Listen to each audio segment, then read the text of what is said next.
بسم اللہ الرحمن الرحیم۔ السلام علیکم پیارے دوستو، آج ہم آپ کو بتانے والے ہیں حضرت علی اور حضرت فاطمہ کے بارے میں۔ حضرت علی کا نام سن کر آپ نے اس ویڈیو کو لائک تو کیا ہی ہوگا۔ پیارے دوستو، حضرت علی اور حضرت فاطمہ الزہرا رضی اللہ تعالی عنہ کے گھر میں سبھی لوگوں نے روزہ رکھا ہوا تھا، یعنی حضرت علی نے بھی روزہ رکھا، حضرت فاطمہ نے بھی روزہ رکھا، اور ان کے دو بچے یعنی حسن اور حسین ابھی چھوٹے ہیں لیکن انہوں نے بھی روزہ رکھا ہوا ہے۔ مغرب کا وقت ہوتا ہے، یعنی افطاری کا وقت ہونے والا ہوتا ہے، سب کے سب مصلی بچھا کر رو رو کر دعائیں مانگتے ہیں۔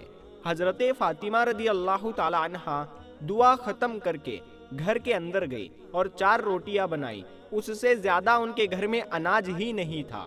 حضرت فاطمہ 4 روٹیاں لے کر آئی اور پہلی روٹی اپنے شوہر علی کے سامنے رکھ دیتی ہے اور دوسری روٹی اپنے بڑے بیٹے حسن کے سامنے رکھ دیتی ہے اور تیسری روٹی اپنے چھوٹے بیٹے حضرت حسین کے سامنے رکھ دیتی ہے۔ ابھی افطار کا وقت ہوا، سبھی نے روٹی کھائی، لیکن حضرت فاطمہ رضی اللہ تعالی عنہ نے روٹی صرف آدھی کھائی اور بچی ہوئی آدھی روٹی کو اپنے دوپٹے سے باندھنا شروع کر دیا۔ یہ معاملہ حضرت علی رضی اللہ تعالیٰ عنہ دیکھ رہے تھے اور انہوں نے حضرت فاطمہ سے پوچھا، اے فاطمہ، تمہیں بھوک نہیں لگی ہے؟ ایک ہی تو روٹی ہے، اس میں سے آدھی روٹی بچا کر تم اپنے دوپٹے میں کیوں باندھ رہی ہو؟ فاطمہ نے کہا، یا علی، ہو سکتا ہے کہ میرے بابا جان اللہ کے رسول حضرت محمد صلی اللہ تعالی علیہ وسلم کو افطاری میں کچھ نہ ملا ہو۔ وہ بیٹی کیسے پیٹ بھر کر کھانا کھائے گی جس کے باپ نے کچھ نہیں کھایا ہوگا؟ فاطمہ رضی اللہ تعالی عنہ اپنے دوپٹے میں روٹی باندھ کر چل پڑی۔ ادھر سے ہمارے نبی مغرب کی نماز پڑھا کر آ رہے ہیں، حضرت فاطمہ دروازے پر ہے۔ یہ دیکھ کر حضور پاک صلی اللہ تعالی علیہ وسلم فرماتے ہیں کہ اے میری پیاری بیٹی، تم دروازے پر کیوں کھڑی ہو؟ تو فاطمہ نے کہا کہ اے اللہ کے رسول، مجھے گھر کے اندر تو لے کے چلے۔ حضرت فاطمہ کی آنکھوں میں آنسو تھے اور وہ کہنے لگی کہ جب افطاری کی روٹی کھائی تو آپ کی یاد آ گئی کہ شاید آپ نے کھایا نہیں ہوگا، اسی لیے آدھی روٹی اپنے دوپٹے سے باندھ کر لائی ہوں۔ روٹی کو دیکھ کر ہمارے پیارے نبی حضرت محمد مصطفیٰ صلی اللہ تعالی علیہ وسلم کی آنکھوں میں آنسو آ گئے اور انہوں نے کہا، اے میری پیاری بیٹی فاطمہ، تم نے اچھا کیا جو تم روٹی لے کر آئی ہو، ورنہ آج چوتھی رات بھی تیرے بابا کی ایسے ہی نکل جاتی۔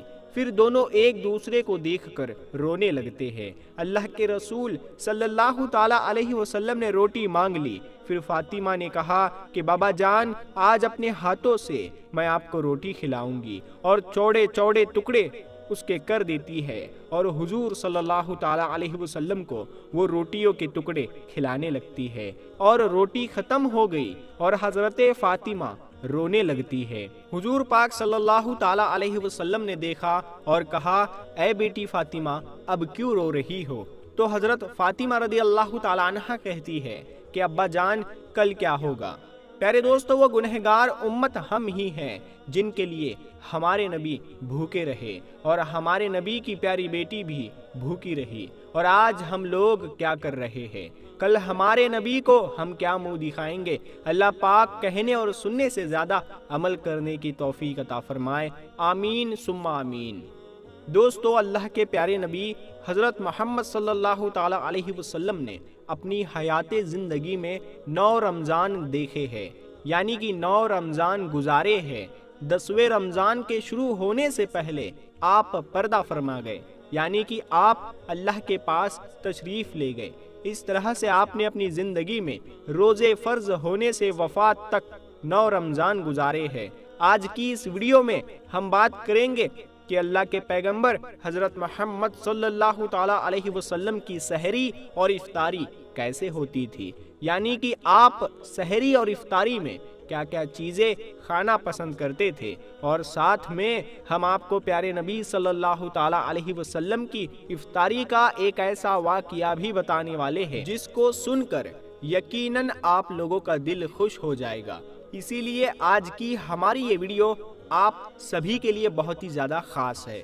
آپ اس کو آخر تک دیکھیں۔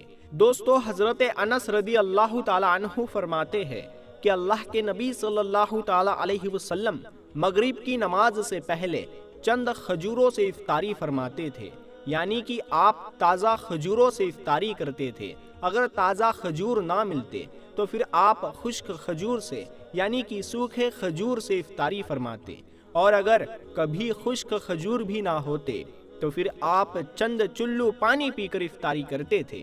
ایک اور حدیث پاک میں ہے کہ اللہ کے نبی صلی اللہ تعالی علیہ وسلم ان کھجوروں سے یا پھر کسی ایسی چیز سے افطاری فرماتے تھے جو آگ کی پکی نہیں ہوئی ہوتی تھی، جیسے کہ پھل اور فروٹس، یعنی کہ آپ اس طرح کی چیزوں سے روزہ کرنا زیادہ پسند فرماتے تھے۔ اسی لیے یاد رکھے، تازہ کھجور سے افطاری کرنا یہ مستحب ہے، اور اگر تازہ کھجور نہ ملے تو خشک کھجور سے یعنی چھہاروں سے روزہ کھولنا بھی بہتر ہے، اور اگر کبھی خشک کھجور بھی نہ ملے تو پھر پانی سے افطاری کرنا بھی ہمارے نبی کی سنت ہے، یا پھر اس کے علاوہ جوس یا دودھ کے ساتھ بھی روزہ کھولنا بہتر ہے۔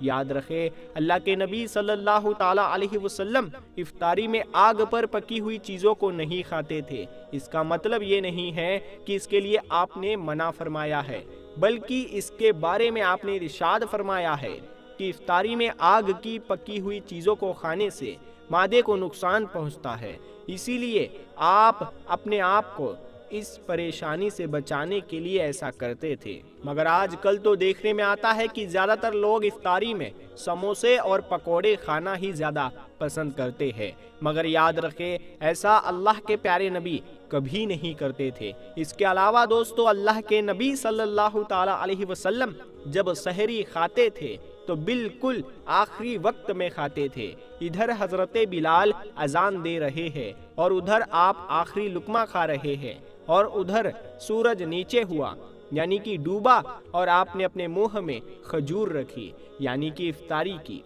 ایسا آپ اس لیے کرتے تھے تاکہ اپنے امت پر بھوک کا وقت کم سے کم آئے۔ ایک مرتبہ اللہ کے نبی صلی اللہ تعالی علیہ وسلم سحری کے وقت میں بکرے کی سیری کھا رہے تھے۔ حضرت علی بھی آپ کے ساتھ میں تھے۔ اتنے میں حضرت بلال رضی اللہ تعالیٰ عنہ آئے اور عرض کرنے لگے، یا رسول اللہ صلی اللہ تعالیٰ علیہ وسلم، وقت ختم ہو گیا ہے، میں اذان دینے جا رہا ہوں، آپ برائے مہربانی کھانا پینا بند کرے۔ اور یہ کہہ کر حضرت بلال اذان دینے چلے گئے اور اذان دینے کی تیاری کرنے لگے۔ اتنے میں حضرت بلال کو خیال آیا کہ پتہ نہیں میرے نبی نے کھانا پینا بند کیا ہے یا نہیں، اسی لیے حضرت بلال واپس آ گئے اور آ کر دیکھا تو ابھی بھی اللہ کے نبی سحری کھا رہے تھے۔ یہ دیکھ کر حضرت بلال نے کہا، یا رسول اللہ، اللہ کی قسم سحری کا وقت ختم ہو گیا ہے، صبح ہو گئی ہے۔ تو یہ سن کر آپ صلی اللہ تعالی علیہ وسلم نے اپنے ہاتھ نیچے کر لیے اور کہنے لگے، اے بلال، ابھی وقت باقی تھا، لیکن تیری قسم کھانے پر اللہ نے اس کو پہلے ہی نکال دیا کہ تیری قسم کہیں جھوٹی نہ پڑ جائے۔ پھر حضرت علی نے فرمایا، اگر بلال قسم نہ کھاتے تو جب تک میرے نبی صلی اللہ تعالی علیہ وسلم کھاتے رہتے تب تک صبح صادق نہیں ہوتی۔ یاد رکھے، اللہ کے پیارے نبی صلی اللہ تعالی علیہ وسلم کا کھانا پینا بڑا ہی سادہ ہوتا تھا۔ شہد، جیتون کا تیل، کدو تو آپ بڑے شوق کے ساتھ کھاتے تھے۔ آپ اپنے منہ اور دانتوں کا بھی بہت خیال رکھتے تھے، اس وجہ سے آپ کچا پیاز اور لہسن کبھی نہیں کھاتے تھے۔ آپ پیاز اور لہسن کو ان کی بدبو کی وجہ سے ناپسند فرماتے تھے۔ یاد رکھے، اللہ کے رسول صلی اللہ تعالی علیہ وسلم کو اگر کوئی چیز یا کوئی کھانا پینا پسند نہ ہوتا تو آپ اس کو چھوڑ دیتے تھے، یعنی کہ اس کو نہیں کھاتے تھے، مگر اس چیز کی برائی نہیں کرتے تھے۔ حدیث پاک میں ہے کہ اللہ کے نبی صلی اللہ تعالی علیہ وسلم کی عادت مبارکہ تھی کہ آپ کو جس قسم کا بھی کھانا مل جاتا تھا آپ اس کو تناول فرما لیتے تھے، یعنی کہ آپ وہ تمام کھانے جو خدا نے حلال کیے ہیں اس کو تناول فرما لیتے تھے۔ سیدنا حضرت سلمان فارسی رضی اللہ تعالیٰ عنہ فرماتے ہیں کہ شعبان کی آخری تاریخ کو نبی اکرم صلی اللہ تعالیٰ علیہ وسلم منبر پر تشریف فرما ہوئے اور ارشاد فرمایا، اے لوگو، تم پر عظیم اور مبارک مہینہ سایہ فگن ہونے والا ہے۔ ایسا مہینہ جس میں ایک ایسی رات ہے جو 1000 مہینوں سے بڑھ کر ہے۔ اللہ تعالیٰ نے اس مہینے کے دنوں کا روزہ فرض اور راتوں کی عبادت نفل قرار دی ہے۔ جو شخص اس مہینے میں ایک نیک عمل کے ذریعے اللہ تعالیٰ کے قرب کا طالب ہو، وہ ایسا ہی ہے جیسے دوسرے مہینے میں فرض عمل کرے، یعنی نفل کا ثواب فرض کے درجے تک پہنچ جاتا ہے۔ اور جو شخص کوئی فرض ادا کرے وہ ایسا ہی ہے جیسا دوسرے مہینوں میں 70 فرض ادا کرے۔ اے لوگو، یہ صبر کا مہینہ ہے اور صبر کا ثواب اور بدلہ جنت ہے، اور یہ لوگوں کے ساتھ حسن سلوک اور خیر خواہی کا مہینہ ہے۔ اس مہینے میں مومن کا رزق بڑھا دیا جاتا ہے۔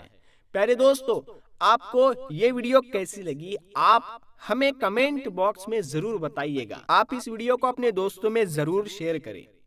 ہم ملتے ہیں پھر ایک اگلی ویڈیو میں، تب تک کے لیے السلام علیکم، اللہ حافظ۔